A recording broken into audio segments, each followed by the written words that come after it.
Hello and welcome to this brief modeling tutorial. This is going to be a discussion on how to go from mesh to sim using Quixel as a texturing interface and applying PBR materials to your model and incorporating this new technique into your workflow. I chose this mesh in particular because it's fairly complex, but it gives you a really good idea on how we go about getting this module of the model into the workflow and then eventually out to the sim. So what you can see here is this is a single mesh element, even though there are various aspects to it. You've got the frame itself, the floor, the seat, conduit, and the tube frame inside the fuselage cage here. And those, of course, all want to be different colors, and there's a way to achieve that in Quixel without working with multiple meshes, which just gobble up assets, and many systems just couldn't handle the workload of working with that many layers in Photoshop, in even 2K. I prefer to work in 4K. So this particular approach works really well for me, and I'm going to show you how to go about doing this. We'll start with the mesh. The important thing for Quixel is that your prep work is very well organized and clean. You can just do kind of a bulk UV map and have everything show up. It can be very confusing in the Quixel workflow. Quixel doesn't like jagged lines or things out of place. So if you do your prep work with your mesh, you can see here where all of my mesh elements are very organized. All the lines are straight. I try and keep the scale fairly symmetrical so that when we go to do this work inside the Quixel workflow, that the various features, like wear aspects and chips and things like that, are uniform in their scale proportionate to the model. So just bear in mind that your mesh prep is well put together and ready to insert into the workflow. Now that we've checked our UVW mapping and made sure that everything is ready to go to work over in Quixel, we'll go ahead and export this part out. Just going to call it frame. And I'm going to save it as an Autodesk FBX.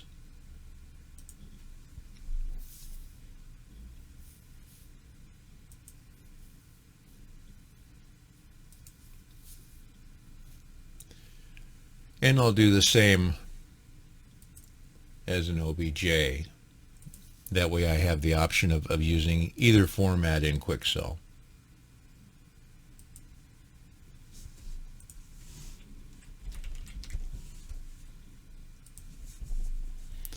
Make sure if you're doing an OBJ export that in your faces, you select triangles, not quads or polygons. That's very important. So just always double check this, make sure that you're exporting out in the format that Quixel can use effectively.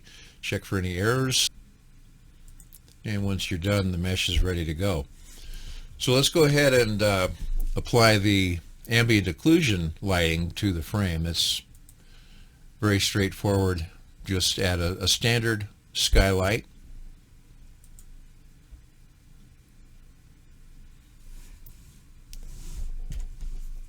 And I'm going to render to texture. Select middle ray, global illumination. I'm going to double check my export file, make sure we're going to the proper location, and it's one of those things I always do to make sure that I don't have my assets go down the rabbit hole somewhere and have to chase them. So now we've got the metal ray assigned. We'll go down and clear our menu, and we're going to add the ambient occlusion elements to the renderer. I'm going to render this at 2K. It's a little bit quicker. A lot of times I'll take an AO map and I'll actually scale it up to 4K, and that softens a lot of the elements in the maps. That's just a personal preference. And we'll get the renderer started here.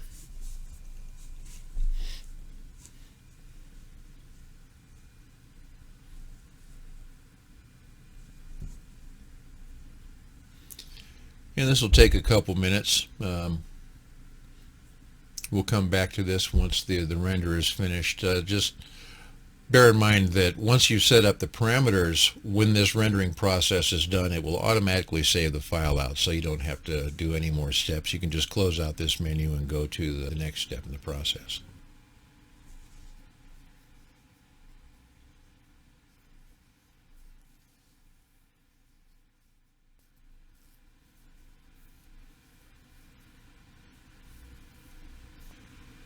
You can see the render process is just ready to close out for the ambient occlusion map. We'll let this finish up and close this menu. And then we'll assign the material ID map to the mesh.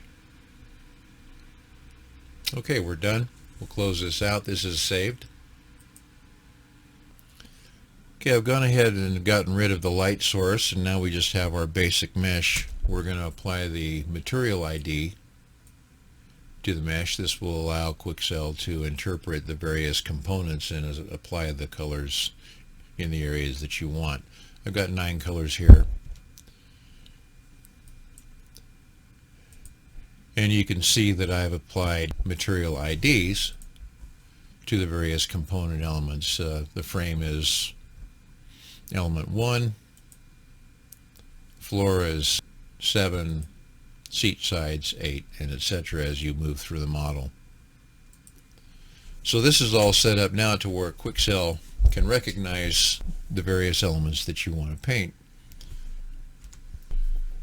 So we're going to open up the renderer again, and we'll just go down and clear out the occlusion settings and add a diffuse map to the renderer. I'm going to render this at 4K.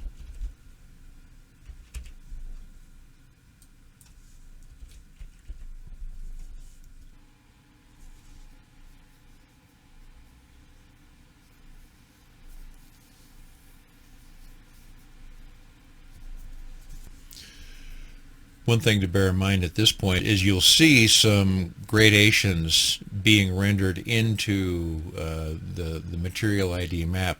These won't actually show up in your bitmap texture sheet. This is just an anomaly of the renderer. Quixel wants just solid colors. It can't work with any gradations in the material ID. If you run into this, just ignore it. Double check your map once it's been processed, and you'll see that you're just working with solid colors.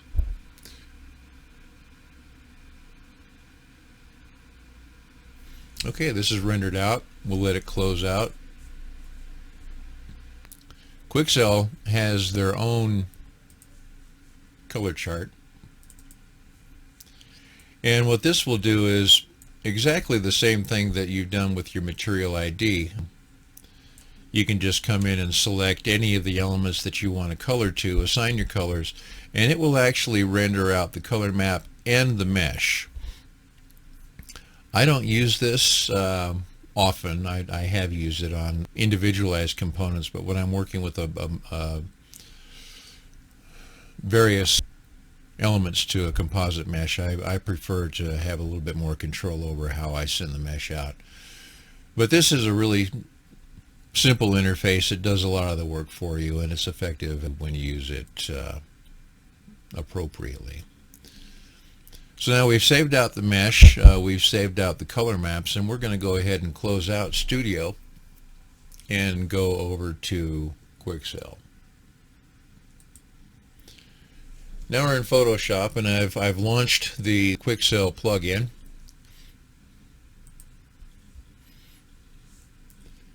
And the first step here is to actually set up your mesh. This is the D-Do interface. This is where you do your painting work. Over here on the left is Undo, which is just an incredible asset in Quixel. You can do all of your bump mapping in 3 dimensions. When you're working with complex shapes, it really makes a big difference in the bump mapping workflow. We'll do a separate tutorial on that. For right now, we're just going to set up a mesh and tell you how to get colors out to either FSX or prepared. The first thing we'll do is we'll go to where we've saved out our mesh, and you can see here I've got both my FBX and my OBJ. I'll open up the FBX, and we're going to tell Quixel where to load the material ID, and that's going to be this one right here. I did prepare a bump map ahead of time, so I'm going to go ahead and use that. And for this exercise, I'm not going to use the AO. I'm going to let Quixel build the AO, and you'll see the functionality inside the program. If I want to add the AO later, I can always do that later just by inserting that the way we would normally do it, putting that on top of a texture map and blending that in. For right now, we're just going to use the material ID and the normal. I'm going to set it for 4K. And it's important that you tell it ahead of time that your export target is going to be prepared. This will apply for either prepared or FSX. We're going to tell it to create the model.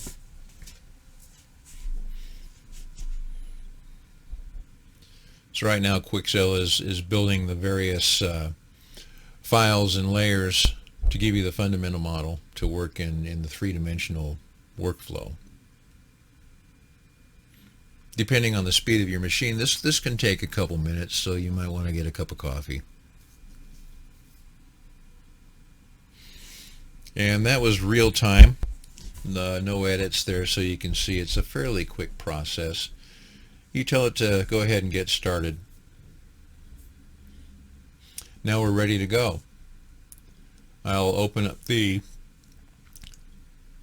3Do interface, and now you can see we've got the model in the workspace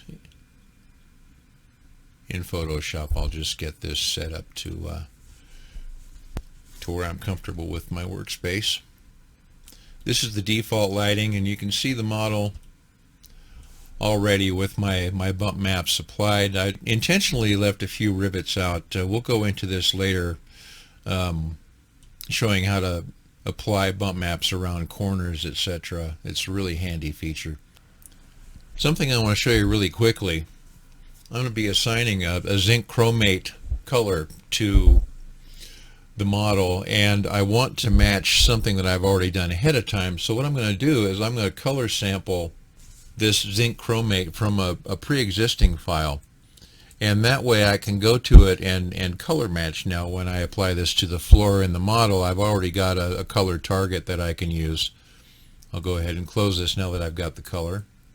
One of the features in Quixel, and one of the important aspects of working in Quixel, is that you can actually view the lighting in 3 dimensions in real time, much the way you would in the simulator. And rather than going through the hit and miss process that we would normally do of doing texture work, then viewing it in the sim, you can actually set up Quixel to approximate those lighting conditions in the sim and view your work in the development process, rather than going back repeatedly and redoing work over and over until you get it right. So I'm going to set up the lighting interface right now to where we get some reasonably good real-world light approximations. I'm setting up the ambient occlusion map right here, and this will give us occlusion lighting that it will build into a texture if you ask it to.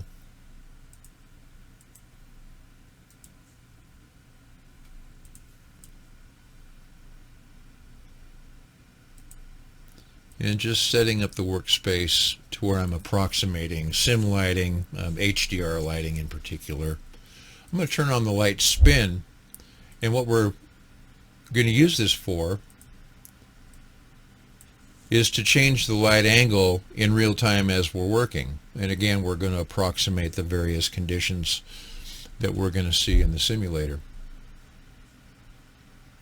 So at this stage we're ready to start applying colors. So let me zoom in here, and we're going to go back to our color ID map. We hold Shift C and it brings up our color ID map, and all you do is touch the area that you want to apply the texture to, and it opens up the materials editor. Now we're inside the materials editor, and you can see there is a very large library of assets to choose from. Quixel gives you the tools to go ahead and create your own if you want to get deeper into the workflow. It's actually kind of a interesting and fun process. For this exercise, I'm just going to use what we have available. So I'm going to go ahead and go to one of my trusty favorites. I'm going to apply this gunmetal texture to the floor.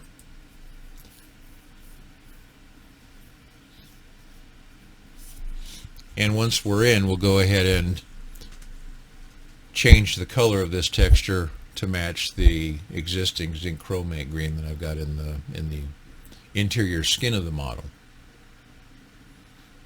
We'll let this run in real time.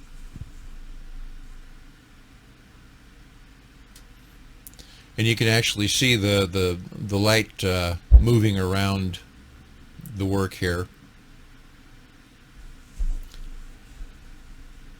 So the first thing you'll see is, of course, we're black, and we want to change that to our zinc oxide color. So I'll just take my 112, 125, and 62 and insert them here.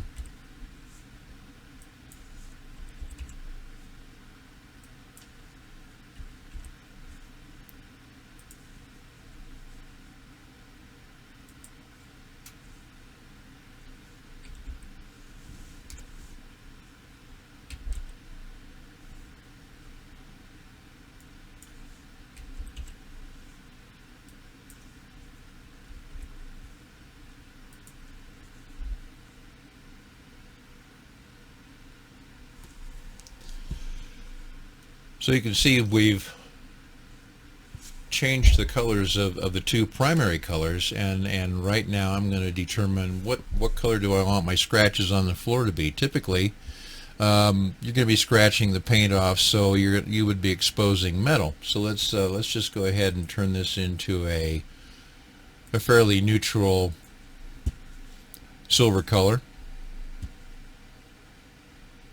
and do the same for this lubrication value.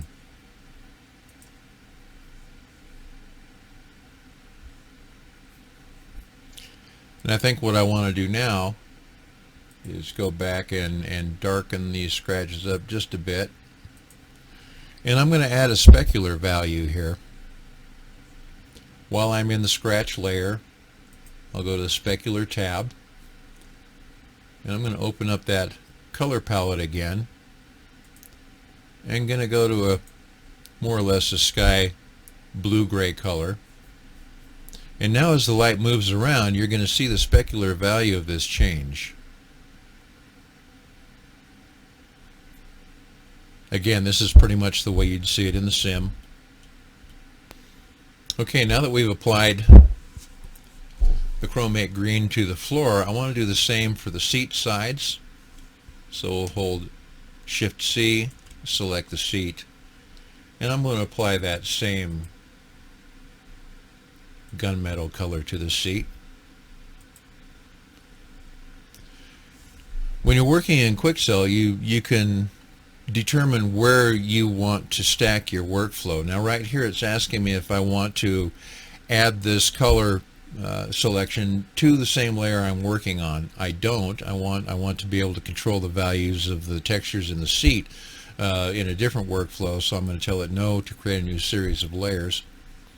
And once it's done applying these colors, I'm going to show you how in the menu it actually stacks these layers, and you can negotiate back and forth. Right now we're in the layer that I created for the seats. These are the four aspects of that layer, and we're going to back up one level, and now you'll see this is the layer that contains the floor, You can tell which layer you're working on by your color IDs, which are shown in the chip here over on the right.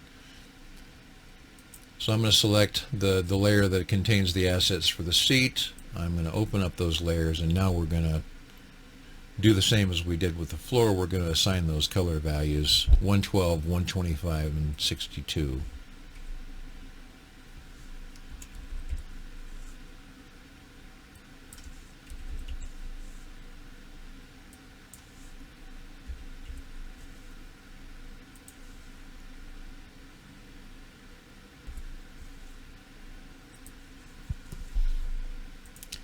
And again, you can see now the scratches on the seats are a darker color, so we'll change those to the lighter value. Something close to what we did for the floor. Okay, that's pretty good. And I'm going to rescale the values for the paint. So for me, this is pretty good so far. I'm going to turn off the turntable, and we're going to put the fabric on the seats. I'm just going to go with the burlap. Again, I'm going to tell it I want a new layer.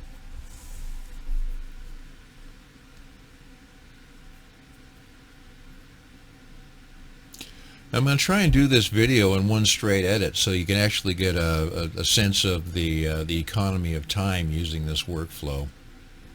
So here it's applying the burlap texture to the seat. Now the first thing you see obviously is that's much too large. So I'm going to go down to the burlap base, and I'm going to scale it down by about 25%. Okay, that's a lot better. So I start saving the project as I go. We all know why we do that. Okay, now I've saved the project up to this point, and I'm going to go ahead and select the tube frame structure.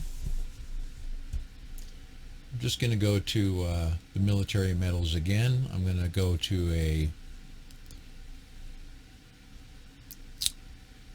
black oxide. It has a little bit less wear than the materials I applied on the floor and the seat.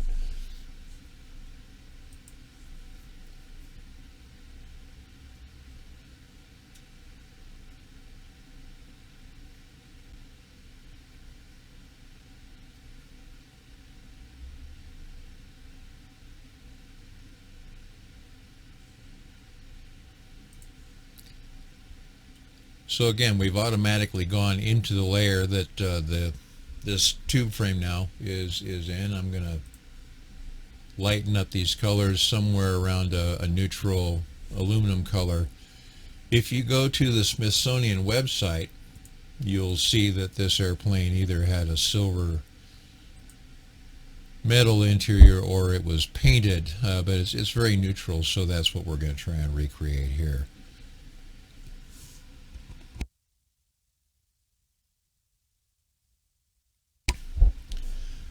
Now, one thing I want to do right away is increase the gloss values of this tube frame. So we'll go basically into the two layers right now that I'm interested in, and we're just going to slide up the gloss value. And again, you can see these changes taking place in real time.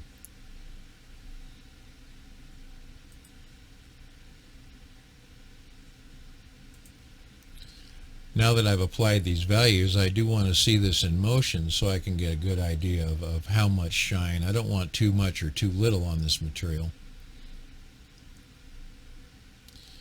And any changes I want to make will actually render in real time.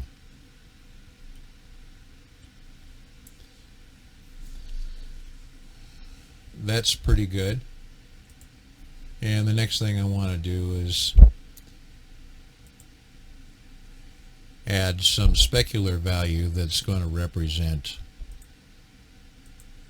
a blue-gray sky.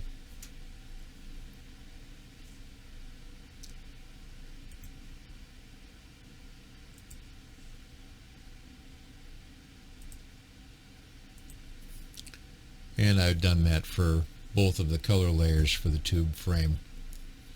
And you can see now as it's moving around, the light value is changing, and we're beginning to approximate what you would see if the airplane were in the air. And we're going to do the conduit. I'm just going to go to bare metal for that and choose a brushed aluminum. Now you're starting to get a feel for how quickly this process can go. I'll turn off the turntable and come in into this aluminum.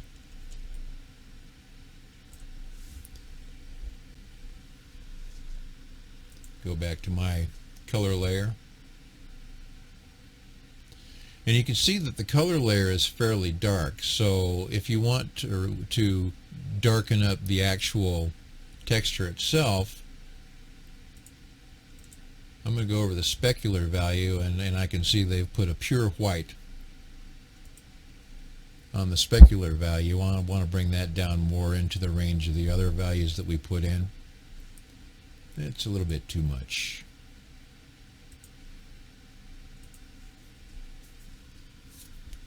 That's better.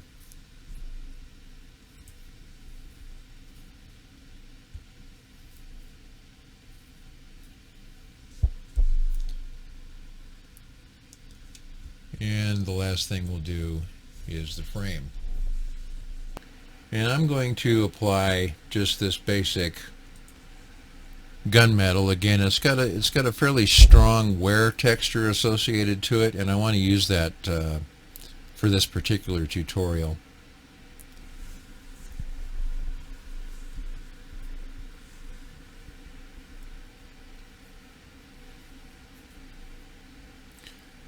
These materials are going to come in fairly dark, and we'll go ahead and lighten those up and bring them more into the 50% gray scale that you're going to see on aluminum structure. So I'm in my albedo layer. The steel base obviously is quite dark. We're going to lighten that up.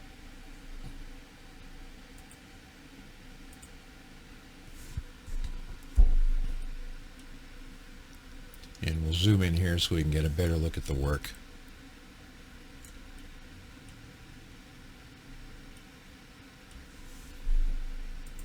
And we'll lighten up the paint.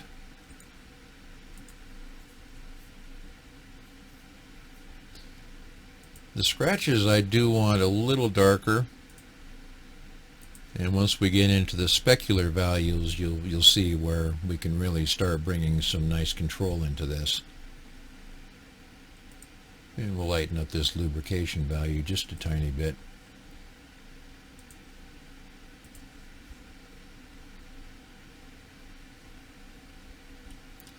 So now my color values are pretty close. I want to go back down and actually adjust the scale of these wear patterns. I'm going to take them down a bit.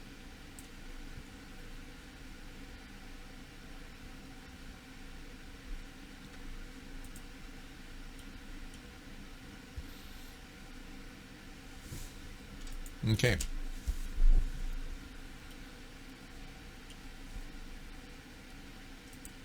Let's go over to the specular layer and start making this metal appear more the way it would in the actual environment.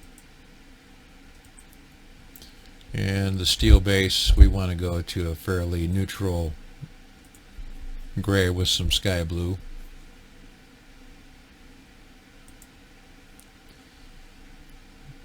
The same for the paint. And these, I think these are all values that most developers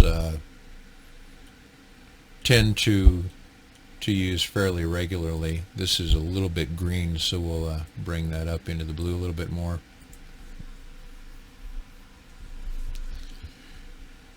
And what we'll do now is we'll actually move this model, and you'll be able to see these specular values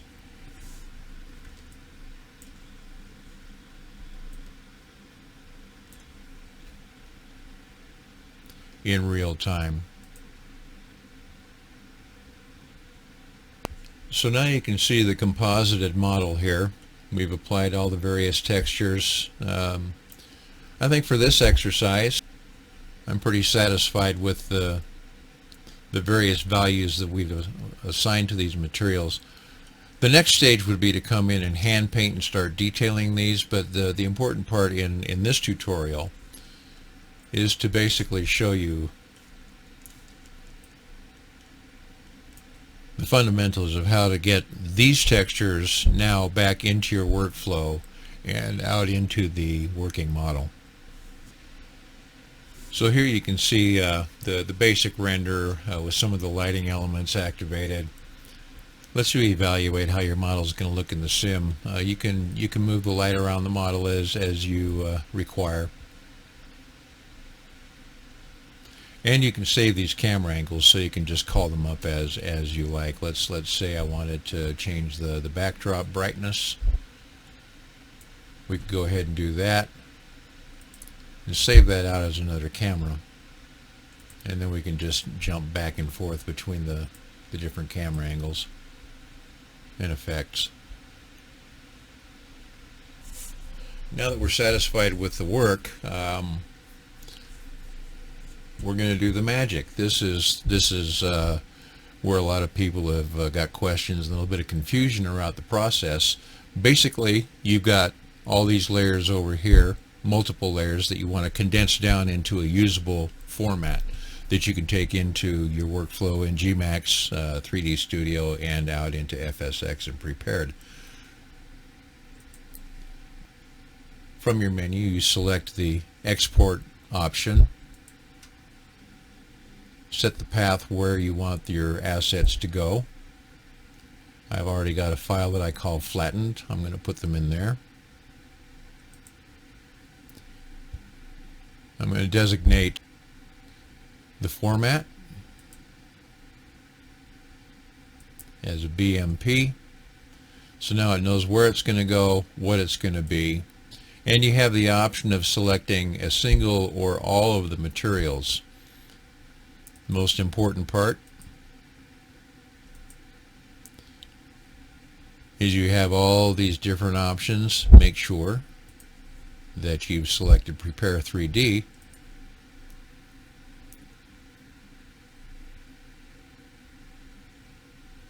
And it's going to export these assets out.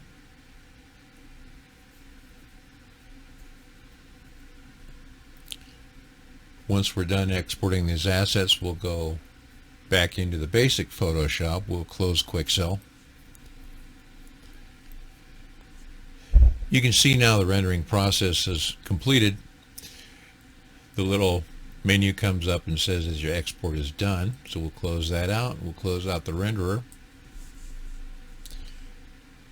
And I'm going to save this project. It will open it up with everything saved, your parameters, your cameras, identical to the way it is right now when you closed it down. So we'll shut down the Quixel interface and just go back into your basic Photoshop.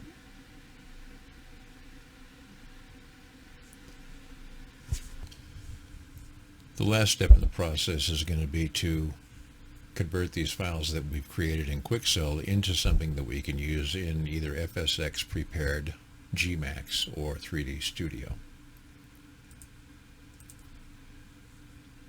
I'm going to go ahead and open the 4 files.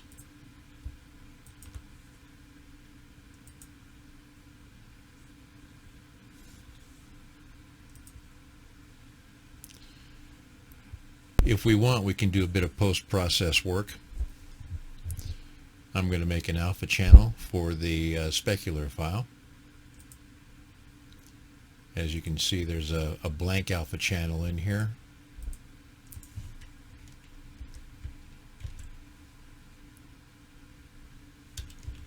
I'm just going to do a little bit of modification.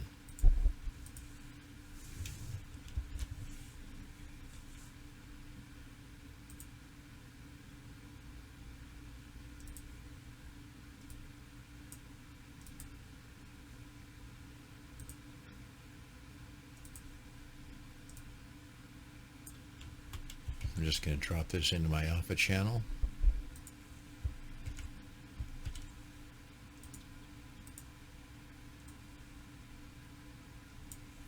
And save this back out.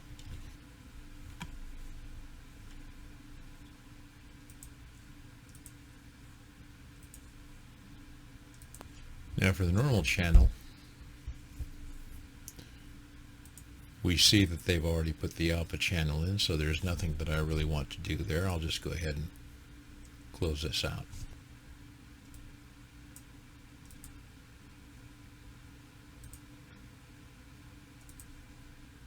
I'm actually going to use the gloss channel that Quixel created. I'm going to use this for my alpha in the texture sheet.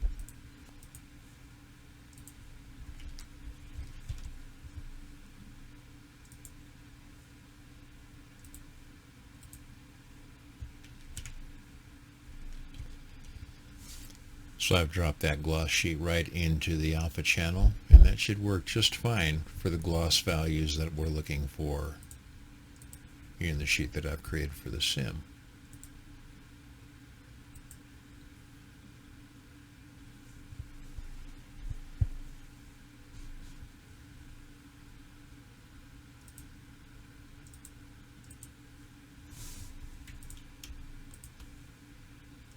So at this point I'm going to go ahead and save these back out with the changes, modifications that I've made. Save them out in a DDS format.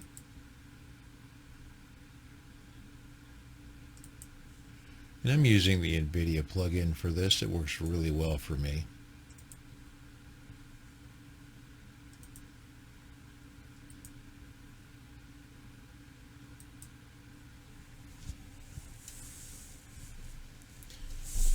And I'll go ahead and export the other three out, and we'll go to the next step, which is actually placing them in the simulator.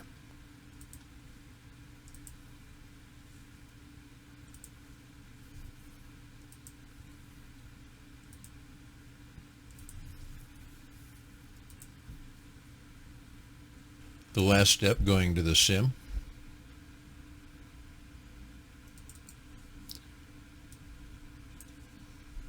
This is my external airplane file,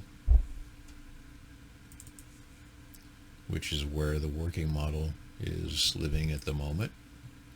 And we'll open up the Explorer. Here I have my 3 texture files.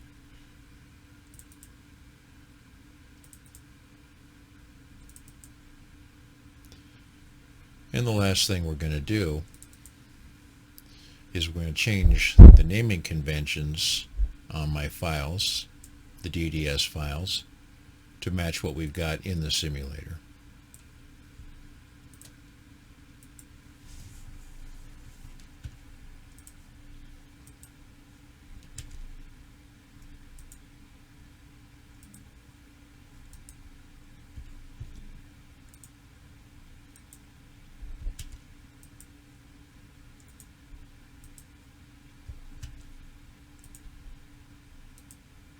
And we're going to copy these and overwrite.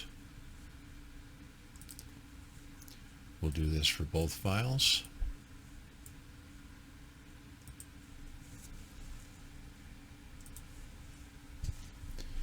And we're ready to go into the simulator.